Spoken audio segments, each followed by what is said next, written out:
Hey everyone, how are you? We are talking about coordinating finishes and how to create a cohesive, neutral color envelope. And I am going live on other platforms. So let me hop over to Instagram and click go live. Okay, we're live on Instagram now too. Hey everybody. So we are talking about coordinating finishes to create a cohesive. I'm going to remove Twitter to create a cohesive neutral envelope. Hey, everybody, thanks for joining.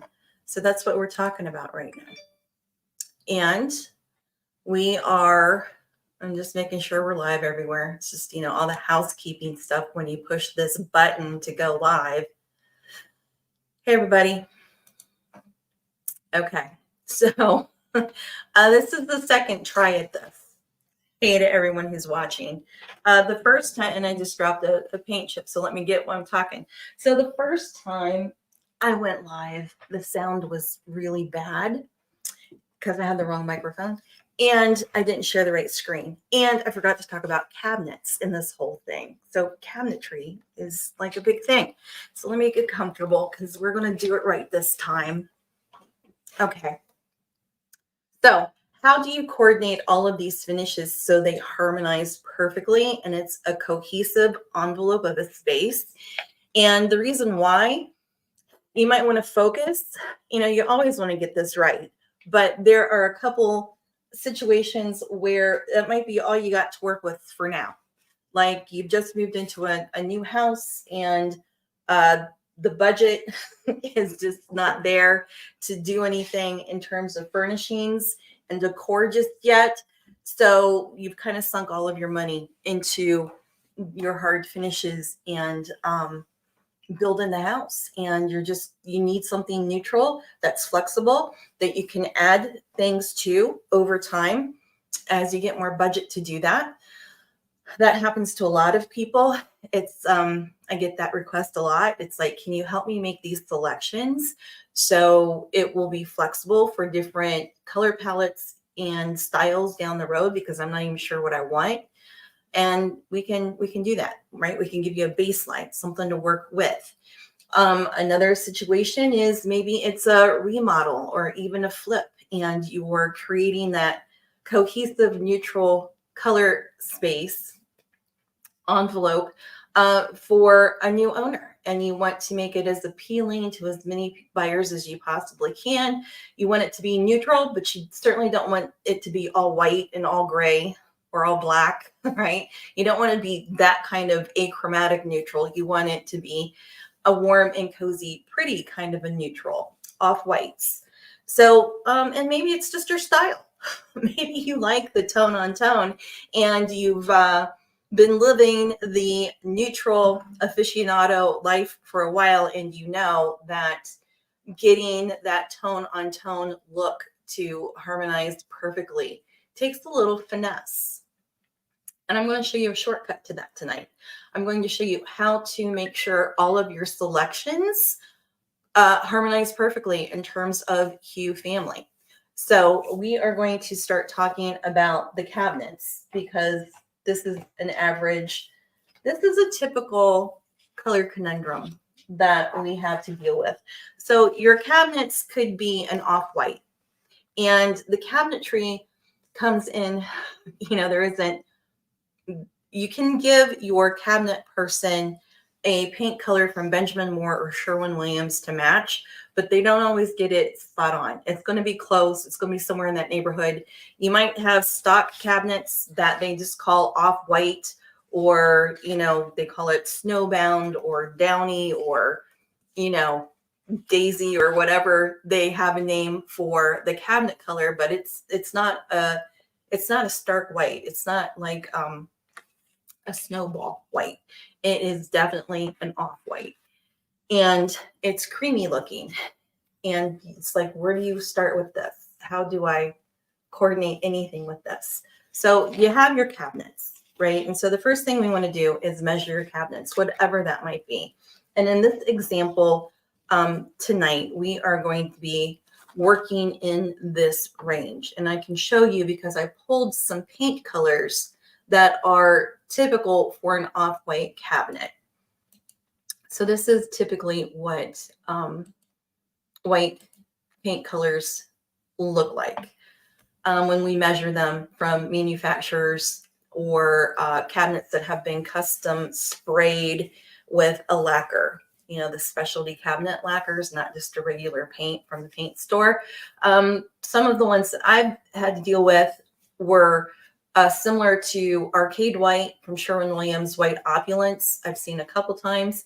Downy. It has a little more color to it. As you can see, it has some chroma of 0.73. Some people call this a light putty color. I've seen White Flower, and Cheviot from Sherwin-Williams is another one that was close. So this is the range that we're looking at for an off-white cabinetry. I've also seen Alabaster, right? Alabaster from Sherwin-Williams. That comes in around 99 or 100. So that's not too far out of this range. But for this example, we're going to be working in the 80 to 85, maybe 90 range, trying to coordinate this whole look for this cohesive neutral color envelope.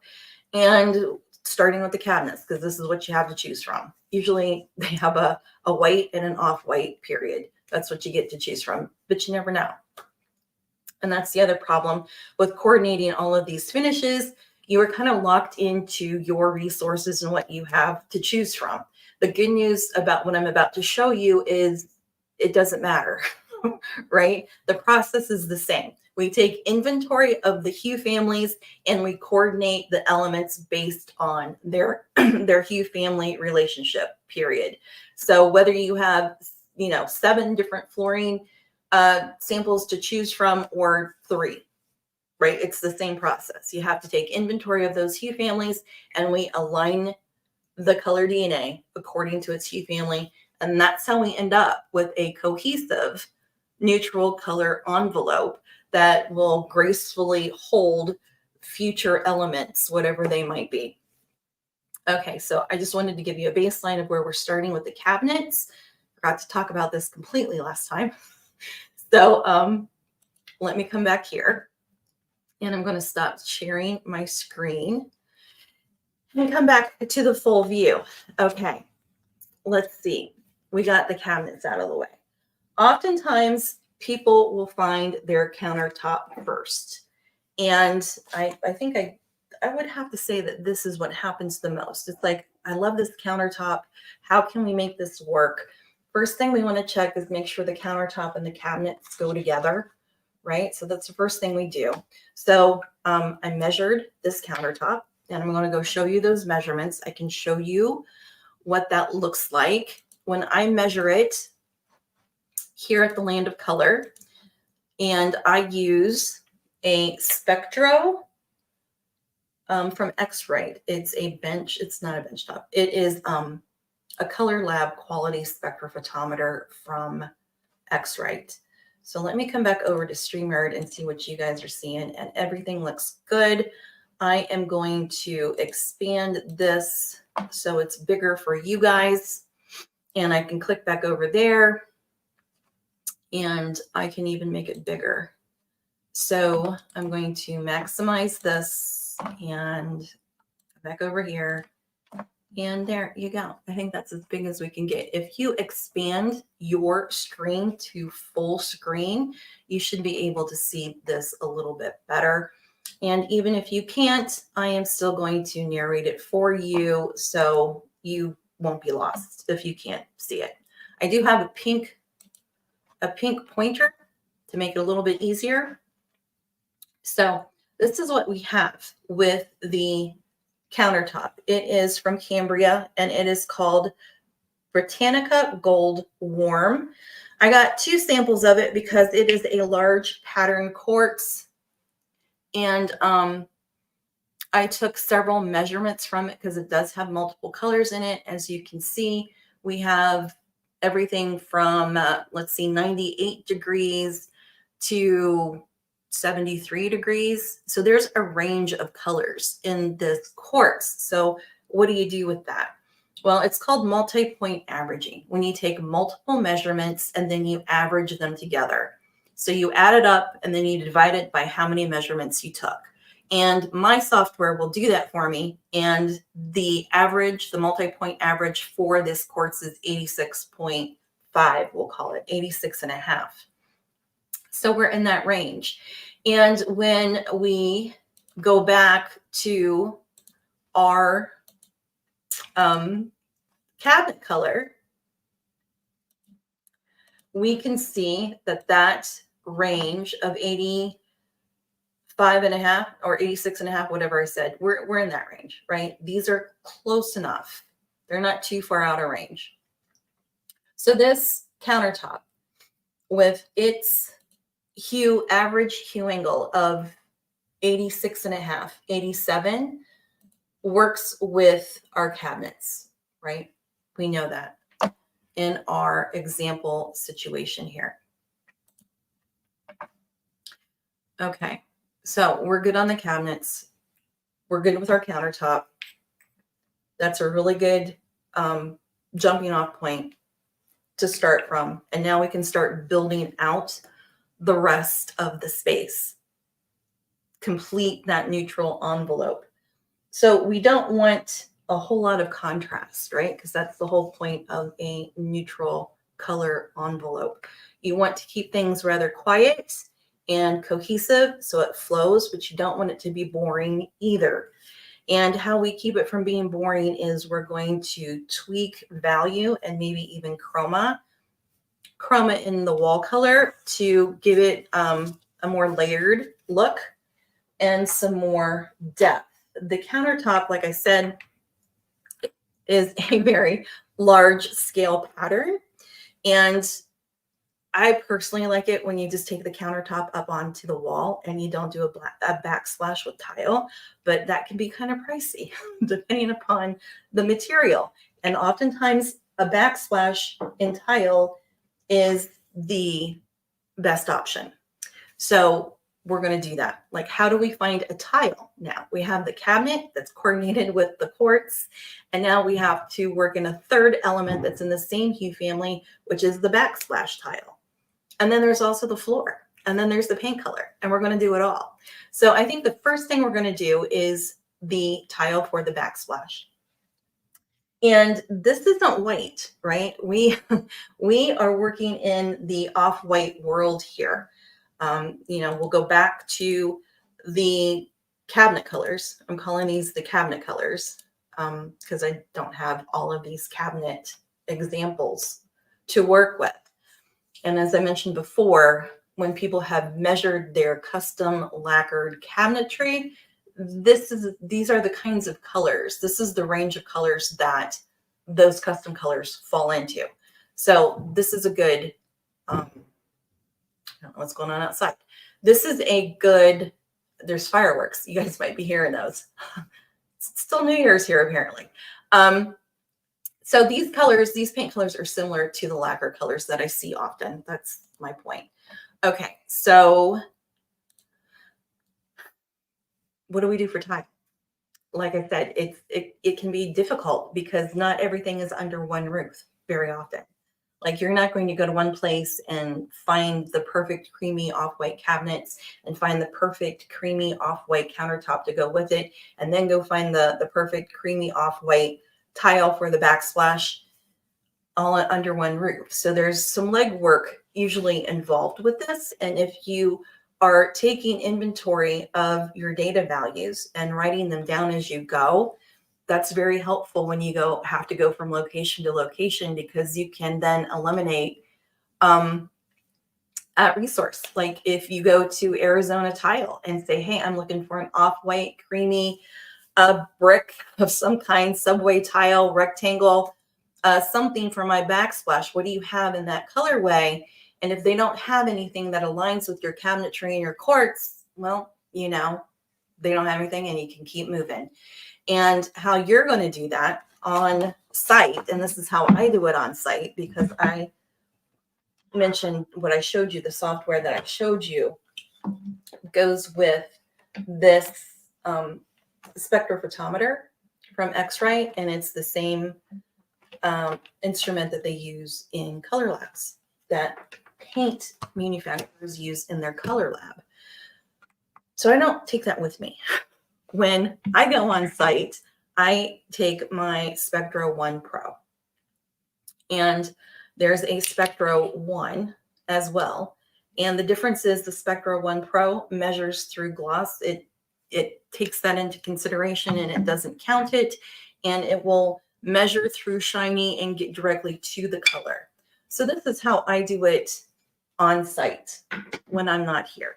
And the only reason why I'm showing you the spreadsheet from the big Spectro is because it's all nice and organized and it's easy to share it with you. But it's the same information, right? This little device uses the same color space and displays the same color data values as my big one. And it's plenty accurate. It's very accurate. If it wasn't accurate, I wouldn't use it. So that's how you're going to do it. And that's how I do it on site.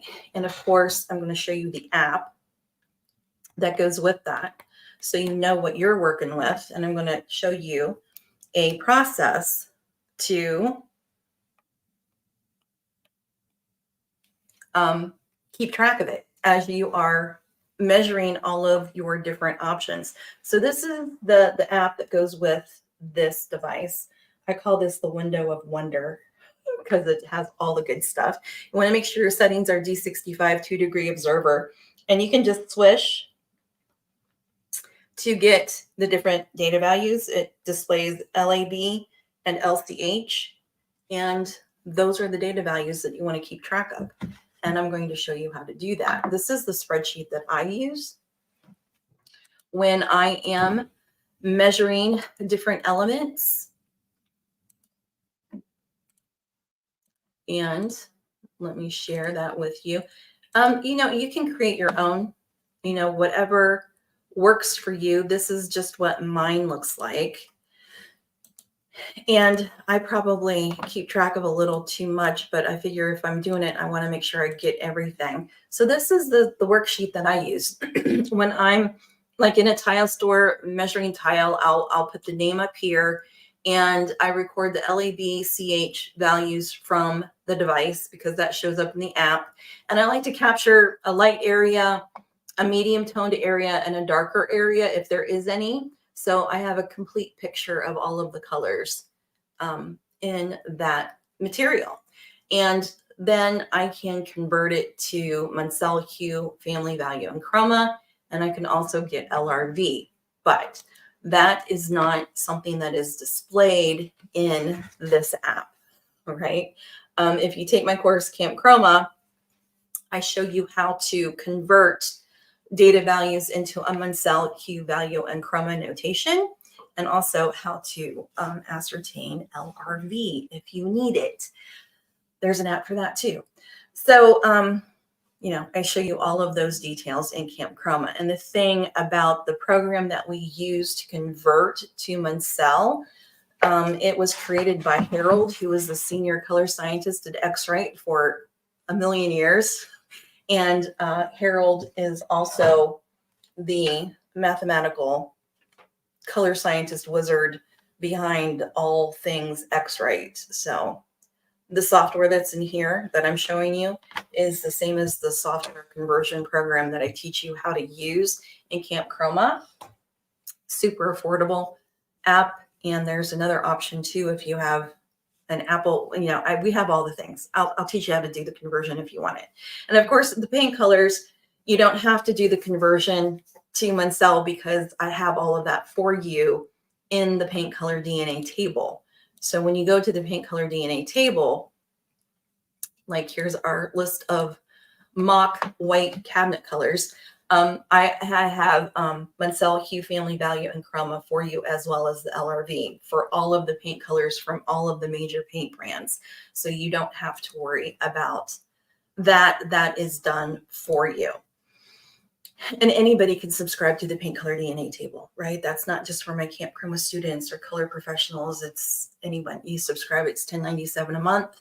You have control of your account. You know, sign up for a month or sign up for a year. So that's where we are with the countertop and the cabinetry, and that's how you can get the data values and keep track of them too, and do something similar to what my spreadsheet looks like as far as recording the values and doing multi-point averaging. And just to review where we are in terms of multi-point averaging for the materials that we've completed so far or addressed so far, our average for the quartz is 86.5, and our cabinets were in that same range. So now we're moving on to the Backsplash tile. And I went to Floor & Decor and Monterey Tile, and there was another place I went to. I forget where I went, but I couldn't find it was slim pickings for off-white creamy Backsplash tile. There wasn't a whole lot to choose from. It either went from super white to it's really beige, right? It's kind of a light beigey color. It was too colorful to be an off-white. There was too much chroma. So it was kind of hard to find something. And when I was at Floor & Decor, it was kind of interesting because I spied this picket fence tile. I thought, oh, that one looks off-white, and it was right next to the regular subway tile, which is super stark white, and this looked more off-white, and it's not, right? When I look at it with this countertop, it really does not go well together. This is just way too white, and this is just too off-white and too creamy. And it's important that you hold the materials at the same orientation that they're going to be installed, because the angle at which you view color changes its appearance. So that's very important. But what I did find was this artisan oyster ceramic tile. And here's another piece of the quartz. And this works really well together. If I can get the light to hit it just right. I don't know if you can see it, but the gloss of the tile isn't helping us out here. But it kind of doesn't matter what, color online is so hard, but we're talking about data values anyway. We're measuring all of these materials to get their color DNA. So it doesn't matter really what it looks like online, because we know it goes together because the data values align. So those were the two choices that I found at Floor & Decor. And this is probably the most common mistake I see people make. They think that just because it looks a little more off-white, that it's going to go, right? It's going to go together, but it really won't. It's not the same. And when you put them next to each other, you can really see that they are not the same hue family. Like, it does not work. And where I got these samples to bring home and measure, you can just see how much better that is. I mean, just like, it's so much better. That goes together. This doesn't go together, right? I think you can actually see this one. And when you put them next to each other, it's easy to see it too. So when I was at Floor & Decor, and of course we can't have a conversation about tile without talking about lot, right? And you might see the sample and think, oh my gosh, that's exactly what I'm looking for. But you need to look at the boxes and the actual lot that you will be able to purchase and take with you, because the color of the tile in the boxes you're taking with you might not match the sample on display, because the sample on display is probably old and came from a lot from, could be years ago. Who knows? So it's really important to pull a sample from the lot that you will be able to purchase. And that's what I did. At Floor & Decor, they always have an open box of the lot on the pallet that's available. So that's kind of nice about that place. But this is the most common mistake I see people make. They choose the wrong color, the wrong tile to go with their quartz and their cabinets, right? You have to, it's putting all the puzzle pieces together, and you just can't eyeball it. I mean, you really can't. I was at Monterey Tile. I talked about Monterey Tile in another video that I did, and I totally misjudged their subway tile. I really thought it belonged to the green yellow hue family. And my Spectro was telling me purple blue. I'm like, no way, purple blue, really? And then when I got it home, because I have better lighting here, I could see it. And it's like, that's when those are the kinds of lessons you learn to trust the data. It's like this is like having another pair of eyeballs with you, eyeballs that never get tired, eyeballs that are not susceptible to the ambient light, because when you use it, it blocks out all of the light, and it's only about the color that it's measuring. So the context doesn't matter. The ambient light doesn't matter. It's all about the color, the DNA of that color that you're measuring. So yeah, I mean, that's how you avoid that mistake. And it doesn't have to be white or off-white. If you're doing a color, it's the same thing, right? The how you make color easy is you take inventory of all the hue families and you align them based on the hue family. It's like, couldn't be easier. I mean, it's literally coloring by the numbers and then looking at it to make sure it looks pretty and that you like it in your space. Ideally, you can do this in your space. And sometimes if you don't have access to your space, and that happens to a lot of people, it's like, well, the house isn't there yet, but they're asking me to make all these selections. How am I supposed to do this without my house being built? That's really hard.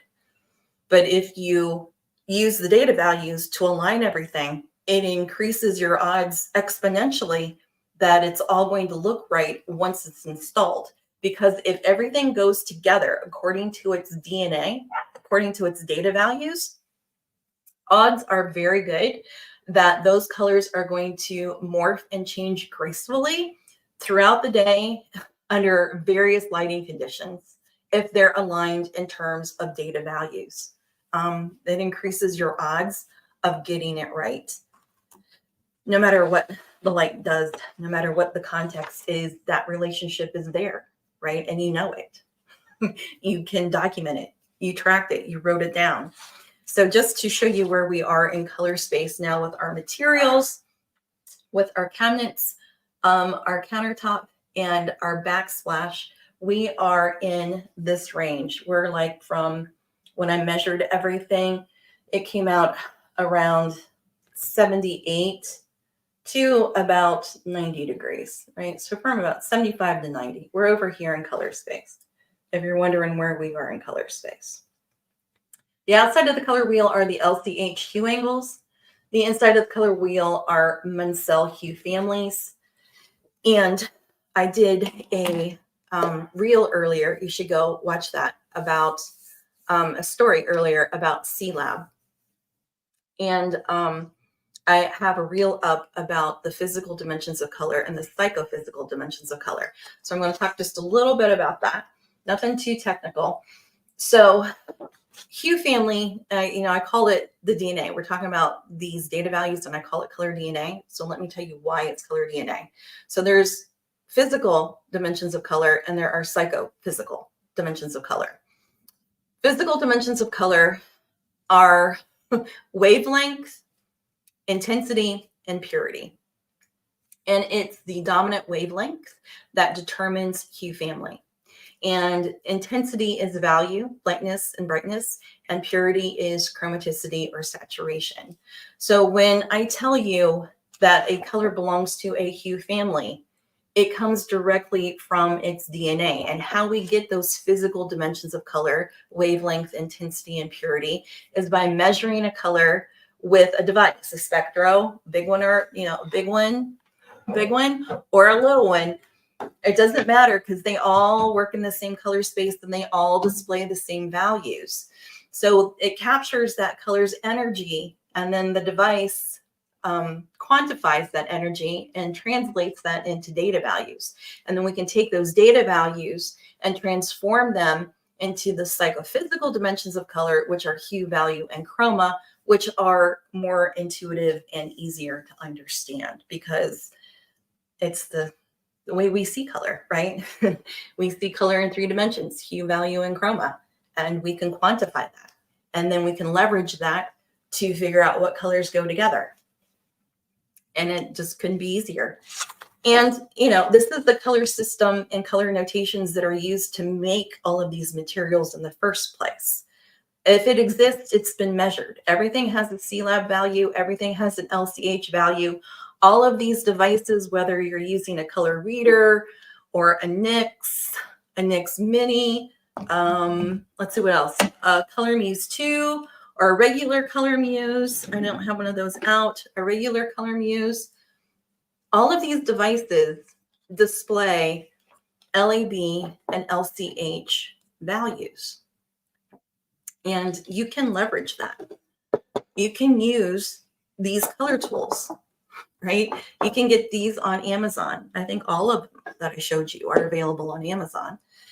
And the apps, you just download them from the App Store. I mean, it couldn't be easier. It's available and accessible to everyone.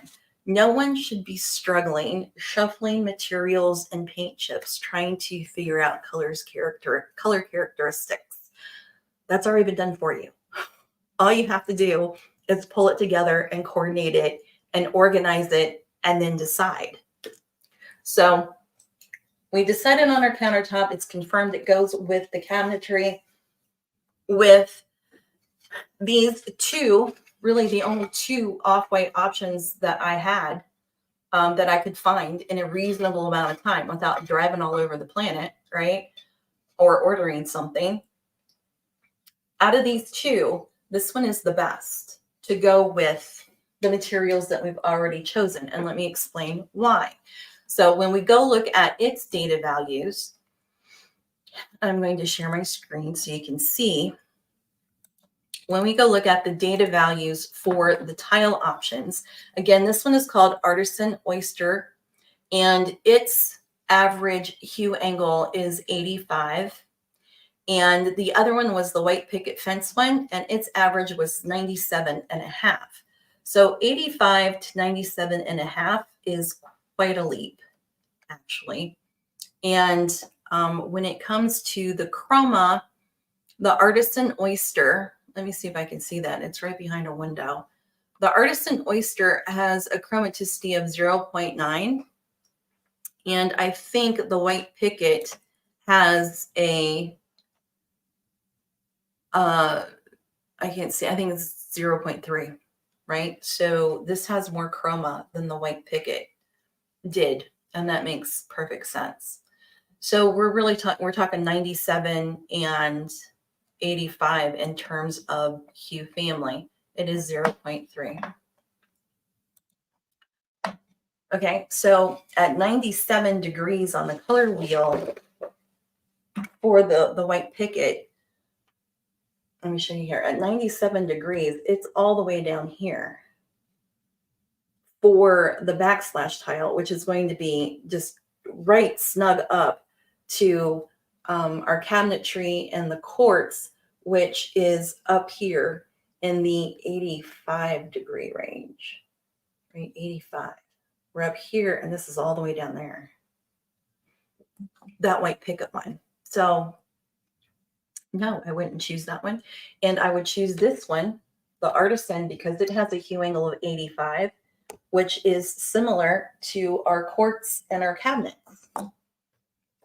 So that's how I know, right? That's how I know that this backsplash choice is the right choice to go with my quartz. And let's say this is a cabinet. I know it's the right one, and it looks beautiful. Yeah. And actually, I can't do it, but we should be looking at it like that. Like that. But it all goes together. And we know that because the hue family is all aligned. So we have three things, right? We have the cabinet, we have the quartz, we have the backsplash. Done. This is done. We can move on to talking about the floor, because the floor matters too. And in this scenario that we're using as an example, we're using Cali vinyl planks, luxury vinyl planks. This is a lovely brand. These are really pretty colors, and it's really high quality. And all three of these would work because all three of them are kind of in range in terms of hue family. The Osprey oak is at 76. The Seaboard oak is at 78. And the Point Break pine is kind of low. It's at 73. That's this middle one. This one's at 73. So, you know, that's the outlier. This one in the middle. This one's at 73.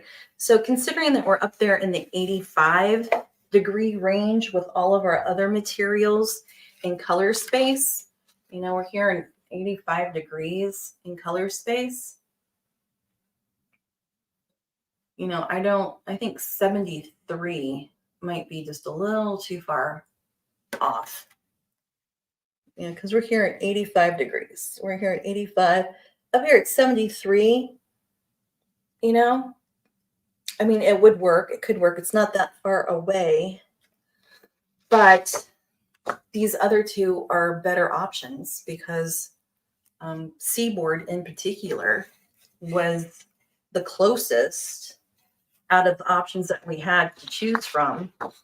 It has a hue angle of 78. And so it's here at 78. And all of our stuff is pretty much right here in this 78 to 85 degree range. Actually, didn't this align? I think this aligns with something else. Does it align with our, that's 85, and Britannica was at 86. This is 78. One of the measurements, one of the measurements that I took in the quartz was at 78. Was it 70? It was 72.7. That's what it was. So there was an area in the quartz that measured in the 70s as well. So this one makes the most sense to me based on everything else.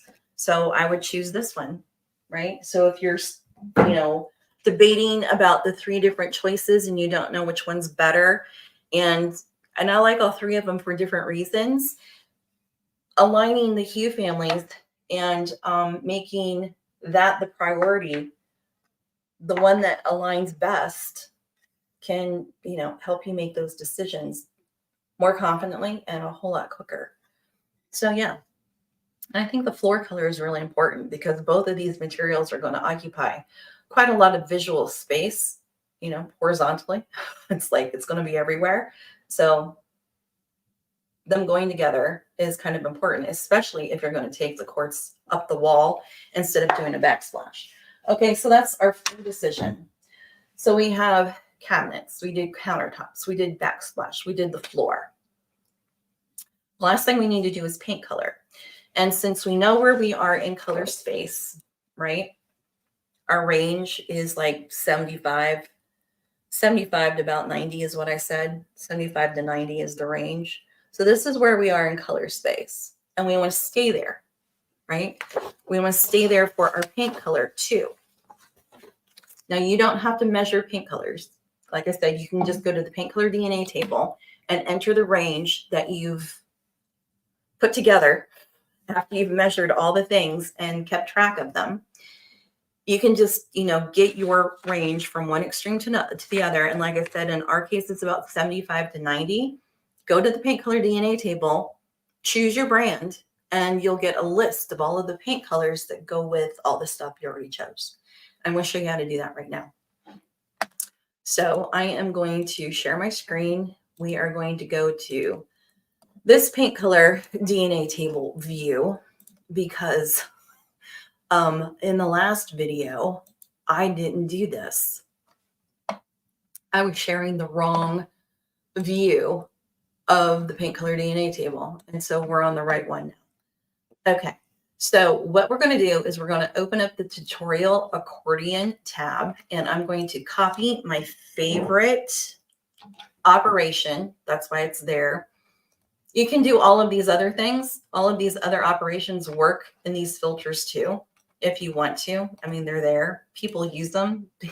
The combinations and the scenarios people create in this DNA table just absolutely fascinates me. But this is the one I normally use, right? The hue angle, our average is 75 to 90 is what I said. So I'm just going to input 75 to 90. You replace your zeros with your range. The small one always has to go first. I'm going to choose Benjamin Moore.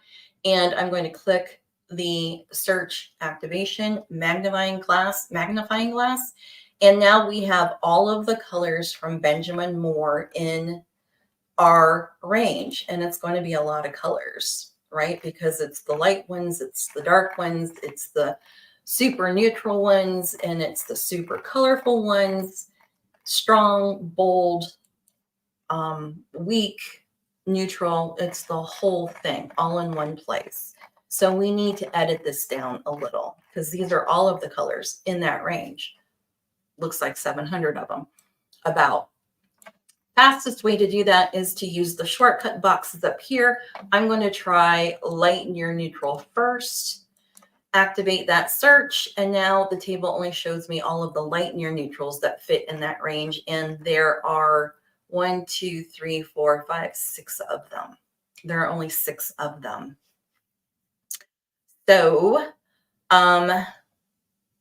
76 I think is too far into the yellow red hue family, and I'll tell you why. We're going to talk about paint colors in this region of color space. And I think sea salt would be a good one, or grandma's china. These are both, and picket fence. All of these would be options, and they're all color story colors. And so would AF 50 etiquette from Benjamin Moore. So yeah, you could, I would check all of these. And if you save them like this, and then you hit compare table, you get a window with just the colors that you selected in it. And if you want samples, you can click on try it now, and it'll take you directly to where you can get a sample. Usually it's Samplize, but if Samplize doesn't work with that brand, the link will take you to exactly where you can get those samples. I'm going to uncheck these because I want to go look at near neutrals real quick. A little bit darker. Remember sea salt though. I pulled that one. And when I look at the near neutrals, these are too gray. This is just too gray. It's too neutral. And the near neutrals have a chroma that go up to 1.0. So I want to look for something with more Munsell chroma, and it's Munsell values is how these brackets are organized. I use Munsell notations to specify these brackets. And if you hover over the question mark, it'll tell you exactly what Munsell value encompasses. What do I want to say? It'll tell you exactly what value ranges are encompassed in the category. So I'm just going to go copy from here the operation because it'll be quicker. And so the max chroma for a near neutral is 1.0. So I want to do more than that, right? Obviously. So I'll do 1.1, and we'll go up to 1.5, 1.5 Munsell chroma. And I'm going to uncheck that because I'm not using a shortcut anymore. I'm using filters, specific filters. And so when I do that, now I have a new view, a new range of colors. And let's put these in order by chroma. The most neutral ones should be at the bottom. We have it from most colorful to least colorful is how it shook out in that sort. I saw ranch wood at the top. I'm going to definitely choose that one and keep shopping. Pashmina is another good one. These are actually two good ones to compare, and I'll explain why. I'm going to click on that compare table that I told you about earlier. Before you click that button, you want to make sure that you have all of your colors selected, by the way. Let me just pop over here to StreamYard to make sure everything looks good. And it does. Okay, so we have now found 2 colors that go with all of the things that we've selected, our cabinetry, our countertop, our backsplash, and even our floor. These fit in that range, right? 82 degrees, 87 degrees. It aligns perfectly. The reason why I would get both of these samples is because of where they sit in color space. Ranch wood is at the beginning of the yellow hue family, and pashmina is just a smidge farther in. And also, ranch wood is a little bit darker. and has more chroma. Pashmina is slightly more neutral because it's lighter with a little less chroma. So this is a good comparison. Very good comparison for all of those reasons. So let me tell you what I would look for when you are comparing pashmina and ranch wood with all of your things. And of course, you want to hold it juxtaposed exactly how it's going to be. This is your cabinets. These are your cabinets.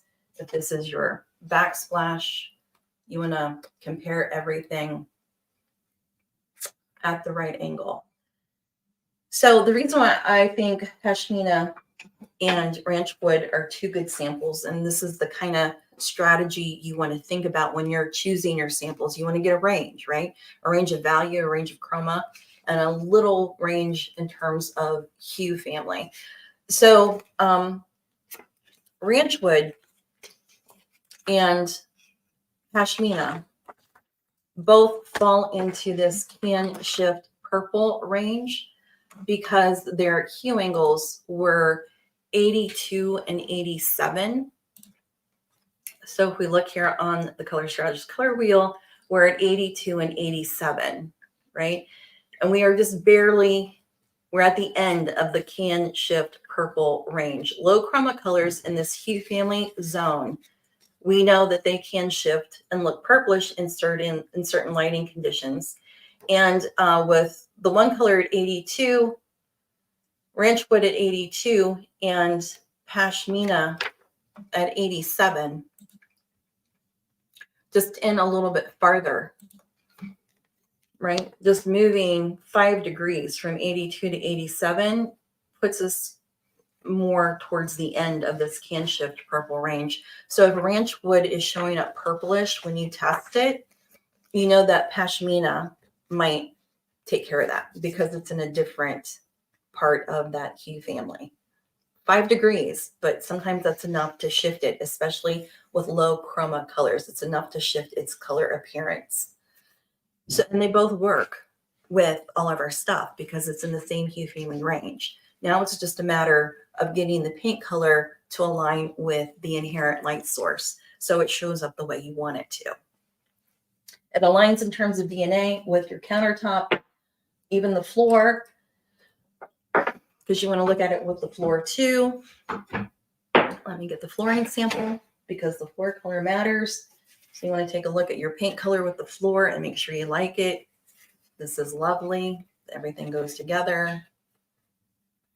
And my lighting, I don't know how it's showing up on your monitor, but it's really pretty. Which one would I choose? Well, in my lighting, ranch wood looks really beautiful. But, you know, that's why you get samples, so you can see which one works perfectly for you. In terms of the paint colors, if, you know, you get both of them and it's like, I don't like either of those and I really want something lighter, well, you can just go back to your list and do another search, right? And we'll do light and your neutrals again and go take a look at that list and maybe pull a lighter color. And here we are. We can pull a lighter color. Let's do Benjamin Moore. Stick with Benjamin Moore. And, you know, you can just, if you wanted to add Sherwin-Williams, you could. All you have to do is go up here and then add another color and then do the filter again. And it will add the Sherwin-Williams colors too. But sea salt, I told you to remember sea salt. Keep that one in mind. You know, pull that chip. See how it looks next to your backsplash and your backsplash and your cabinetry. You know, there's sea salt. Obviously, you'd get a bigger chip. I don't have big chips of the Color Stories colors from Benjamin Moore, but this is really pretty with the tile too. I like sea salt. The sea salt with the floor is super pretty. I like that too. It's really pretty. So that's how you get a cohesive neutral color envelope, is you measure it for the colors and you take inventory of the hue angles, and you just align all of the elements by hue family. And that's it, we're done.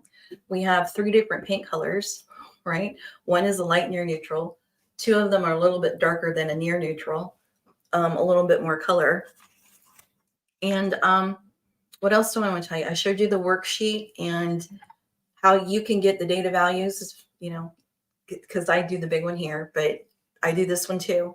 And it's the same process. I told you about the ranges, and multi-point averaging is how you can get a general overall read. You just take all of the hue angles that you measured and add them up and then divide it by however many scans you took. And that is your average. And I think I told you everything. So yeah, we just created a completely neutral envelope. I have a comment. Oh yeah, fabrics. I talked about that. I don't think I talked about that earlier either. But yeah, sure, you can incorporate fabrics into this whole equation. Here are a few that I pulled actually for this example. You just measure it, and they are actually on the sheet. I can show you the ones that I measured earlier and how they fit in to this whole equation. So if you're moving on to textiles at some point and you want to find fabrics that go with the paint color, for example, because you had to do the paint color before you chose a sofa, which, you know, happens sometimes to people. What if chunky linen was one of your options? Well, it would work because it has a hue angle of 83 degrees. I didn't do averages for these. Metallic linen is 85, 86 degrees. What was the other one? Chunky linen and metallic are the only 2 that I did. So yeah, these 2 fabrics, they fit into the same hue family range as all of the other things that we've measured. So that's how you, so if you have to do the paint color first, that's how you back into finding a textile to go with the wall color, is you take the hue family range and you start looking for fabrics that fit into the same range as your paint color. Because it is much easier to choose a rug or a sofa first and then choose a wall color to go with it. But when you have to create that neutral, cohesive color envelope before you're able to purchase anything big like furniture or upholstered items, that's how you back into the paint color then. And if you decide that none of the fabric choices, you don't love them, that go with your paint colors, at least now you know, right? At least you know that the paint color that you chose for whenever the time frame is that you're buying, you know, upholstered pieces, there isn't anything out there that you love that goes with the paint color, and you now know, and you know why, and now you have a decision to make. And my choice would be to repaint, right? Just repaint. Might be time to repaint anyway by the time you get there. Okay, so if you guys have any questions, just let me know. And again, I'm just making sure I told you guys everything, because the last time I forgot all about the cabinets. Kind of a big thing. This is a different color wheel from the Color Strategist color wheel that we sell in the store. And I can't believe I don't have one of those. Yeah, I do. It's buried. I have so many things. So many things. So this is the color wheel that you can buy at thelandofcolor.com or campchroma.com. We send it to you. It's 6 inches. It is made out of heavy duty signed vinyl. And a couple of you asked me about this one. I call this the training wheel, no pun intended, but you get a PDF of this in Camp Chroma. And if you take Camp Chroma, I'm going to start including one of these in your kits. We're going to print these. So you won't just get the PDF anymore. But you can only get this in Camp Chroma. You can't buy it. You can only buy this one in the store. Because like I said, this is the training wheel. So once you get a feel for where you are in color space in terms of the LCH hue families, which these are to go with these hue angles, you really don't even need it. They just kind of get in the way. So that's all there is to say about the color wheel situation. And the paint color DNA table, again, you can subscribe. It's $10.97 a month. Subscribe for a month or forever, whatever you want. And we are adding new colors collections all the time. We're always adding colors in there. I don't even know how many are in there now, but I really think I got everything. I'm like freaking out. Like, did I tell you guys everything? We're coming up on 55 minutes, so we're almost out of time. And I think I did. I think I got it all. I have a couple good reels that I've posted about the C-Lab color space and also about the physical and psychophysical dimensions of color. The C-Lab one, I need to post that. I haven't done it yet, but follow me on Instagram so you can see the reels, new ones when I post them. Okay. You guys have a great night. Thanks for listening, and I will talk to you later.